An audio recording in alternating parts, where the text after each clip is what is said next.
Good morning, guys. Professor Vipin here. In today's video, we're going to understand the different reasons as to why Congress is continuously criticized that they had 50 years to develop India and they barely did anything. So let's get started to understand. I have a whole bunch of very interesting points that we can cover. The first thing is, if you remember, the Companies Act was introduced in 1956, and one of the provisions of the Companies Act was if you want to start a private company, that is, if you are an individual and you're looking to set up a company, then you need to have 1 lakh rupees as capital investment. Now think about it. 1 lakh rupees even today is a large amount of money, and you can imagine how much money it would have been in 1956. Now, even though the government said that yes, we're a democratic institution, the way in which they ran the country was more on socialism or socialist norms. In fact, the Constitution of India, the preamble of the Constitution of India clearly states we are a sovereign socialist democratic country. Now, what is socialist? Socialist means that the government, regulates some industries and they regulate this to a large extent. Now, apart from Companies Act, there was another horrible system the government had introduced, which was referred to as the License Raj system. For starting any manufacturing industry, you needed 200 plus licenses to start a manufacturing industry. Service sector, I'm not going to get into because service sector is only post 1995, where it started to become big in India. So the problem with licenses are there weren't even a single window clearance system. They had to be done through many, approaching different departments and trying to get your permissions in place. Another huge downside to this was the government had this licensing system which was based on a renewable platform, meaning you get your 200 licenses. Let's say the 200 licenses are valid for 3 years. You need to repeat the process as you started your company as of day one. You need to renew those 200 licenses all over again. So you can see how inconvenient this system is. Now, apart from that, there was a massive lack of FDI in India. We strongly, when I say we, I mean the Congress government, strongly discouraged companies from coming to do business in India. For example, Coca-Cola found it too difficult to do business in India. IBM found difficult to do business in India, and they all decided to exit India because the business environment wasn't in their favor. Only a few foreign companies decided to take risk in India, but of course, that was never enough. And I say that because the government would encourage foreign companies and they would put terms and conditions on them. When I say terms and conditions, they would say, you can do business in India, but you need to partner with a domestic company. Now, for example, when Suzuki started to do business in India, they had no domestic partner. So the government created a domestic partner to do business with them. The same, in fact, happened with Pepsi and Coca-Cola as well. For Pepsi, they created a company called Leher. For Unilever, they created a company called Hindustan. Hence, it was referred to for many years as Hindustan Unilever. Now, apart from that, the government, in fact, had encouragement only for public sector undertakings. And public sector undertakings are terrible when it comes to generating revenue or any profit. So I remember this case study which my professor, in fact, had stated during my graduation days. He talked about Mysore silk saris, and he said Mysore silk saris in Bangalore, particularly in Karnataka, were in fact doing terrible. And the reason why they were doing terrible was not because the quality of the product, and in fact, it's still one of the best silks that you can find in India. It was because when a lady or anyone would go into the shop to buy these saris, the customer service representatives there were not giving a damn about you as a customer. Their logic was, whether I sell a sari or not, I'm going to still get my salary paid. So why bother, in fact, encouraging sales? I would still get a fixed amount of income. Now, the government decided to change this by saying that, we will give you a fixed salary, but upon that, you can also get commissions. As soon as this was introduced, they decided to work harder and they started to boost the sales of these saris. So this is in fact where you can see public sector undertakings are lazy and they are highly incompetent when it comes to delivering profits. So you can make fun of me for this, but for a long time I had Airtel connection, and Airtel in my area is no longer in fact providing adequate service. There was too many call drops. So I was very pissed off and I shifted over to BSNL. Now, this is the point where you can laugh. After I shifted to BSNL, I was extremely happy with the connectivity. And then, as I'm going there to get my SIM card activated, I asked him, okay, what is the 4G plan that I can take up? And he looks at me and says, what 4G plan? We provide only 3G. So for a moment, I thought, okay, I don't think there's a very big difference in 3G and 4G. And then I walk out, I finish my recharge, and I decide to open something like WhatsApp and try to send a small image file to a friend. And guess what happened? The 3G connection is so terrible that it takes several seconds, several minutes sometimes if the image is very large to send to another individual.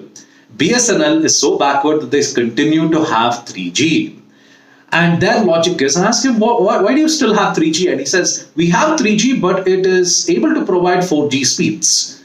Dude, that's not possible. That's like saying that you'd ride an Activa, but it's able to provide the speed of a KTM. No, it doesn't work that way.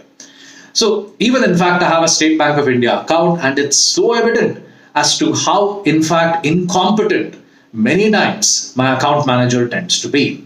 So PSUs, in fact, are lazy because they know very well that if these guys happen to fail, the government will provide funds and they will bring them back to life.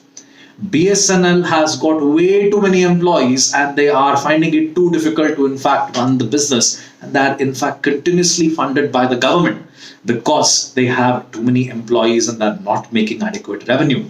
So for a long time, from 1947 till the 1990s, we supported only government companies. Your only television channel was the lovely Doordarshan. Your only insurance company was Life Insurance Corporation. Your only telecom service provider was BSNL. And the problem was, if you're pissed off with BSNL, your option is only BSNL. Pissed off with LIC, your option is only LIC.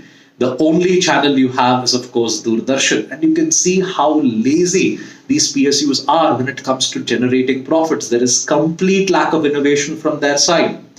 Now, the logic of the government is, we encouraged PSUs because we wanted to prevent private sector from exploitation.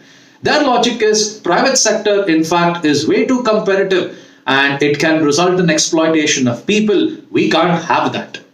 I hate this because this is putting people and industry in a comfort zone. And as soon as you put anybody in a comfort zone, there is not going to be any returns. There is going to be no improvement in any economy, any individual, if they're in their comfort zone. This is something that the government did for their industry for decades together. And then the crisis kicked in the 1990s. And Dr. Manmohan Singh, of course, was in fact responsible for bringing the economy back to life. Let's not forget to credit, of course, P.V. Narasimha Rao was also very important in fact, bringing the economy back to life. So these two guys, in fact, brought the economy back to life, and there wasn't even a requirement to bring the economy back to life if they had simply supported the private sector from day one. Most of the exports in India comes from the private sector. The well-to-do banks are in the private sector. The well-to-do telecom companies are in the private sector. It's rare to see the government companies, in fact, do well. In fact, recently, when the Rafale deal was, in fact, discussed in the parliament, they were asking them, why didn't you, in fact, approach HAL for this? HAL has failed to deliver so many times when it comes to generating or developing an indigenous aircraft. So the government had to approach a private sector company in order to, in fact, create the Rafale deal, to make the Rafale possible in India. So this is, in fact, that you are able to see. For decades together, we supported, the Congress government supported the private sector, the public sector, the government, and the government companies, in fact, failed to deliver. And this led to, of course, the economy going to a very, very negative side. And only after the 90s did the government realize, oh shit, all these years we made this mistake and we need to fix this mistake. But even then, it was not a case where, they said that we are going to, in fact, encourage more FDIs. The FDIs still came with terms and conditions. For example, when Bajaj had to, when we encouraged automobile companies in India, we didn't encourage, for example, Suzuki to start their business right away. We said that, okay, Suzuki, you can partner with TVS. Only then can you actually start doing business in India. Honda, you can't do business right away in India. You need to partner with Hero Motors. Suzuki had to partner with Kawasaki, and that's how Kawasaki started to do business in India. This is how the government encouraged, the private sector to start doing business in India, and the private sector continues to dominate. You may have stupid arguments that private sector exploits. Yes, that is necessary for the economy to grow. You can't put people in their comfort zone. This is how the economy is actually going to grow. And the private sector is in fact responsible for innovation. The private sector is the one that is able to generate profits. If you're a person who has an account in State Bank of India and a person who has an account in ICICI Bank, there is a massive difference you would have experienced in the quality of customer service. I remember when I had a Syndicate Bank account, and Syndicate Bank is a government bank. So unfortunately, and like an idiot that day, I was going to work by bicycle, and I kept my wallet in the rear pocket, and the wallet fell off. And in my wallet, in fact, there was my debit card and so many other things. So I had to block my debit card. So with great difficulty, I find the customer service number of Syndicate Bank. And what a surprise! They say the customer service support is active only from 9 a.m. to 6 p.m. And that is ridiculous, because if I happen to lose my card at say 6:05 p.m., I can't call them and block my card. Somebody could actually misuse it and get me into some serious trouble. This is where I say the public sector is so incompetent. Private sector, 24-hour customer support. BSNL, once upon a time I had a BSNL broadband connection, and for days together the server was down despite numerous requests. They said, no, we don't know what to do, we don't know what to do. Now I have the lovely Airtel broadband connection, little expensive but no problem. I call them right now and tell them that okay, there is a little bit of a problem in my internet, and they're able to fix it without any difficulty at all. This is where the private sector is able to in fact create jobs, it's able to improve the economy. So this is in fact for several decades the country didn't do well simply because of stupid policies by the Congress government, where they said we will encourage only government companies, we'll encourage only the government sector, and that led to the entire economy and its people going into their comfort zone. And for example, we credit Dhirubhai Ambani for his achievements because he built Reliance in a time where the government did not encourage private sector. And to be able to create a company as big as that in the 1980s itself, when the government would strangle you if you ever started a company, this is something where Dhirubhai Ambani was able to accomplish. So anyway, folks, thank you for listening to me. Do like, share, and subscribe. And as always, thank you for watching Professor Vipin. See you guys. Have a nice day. Bye.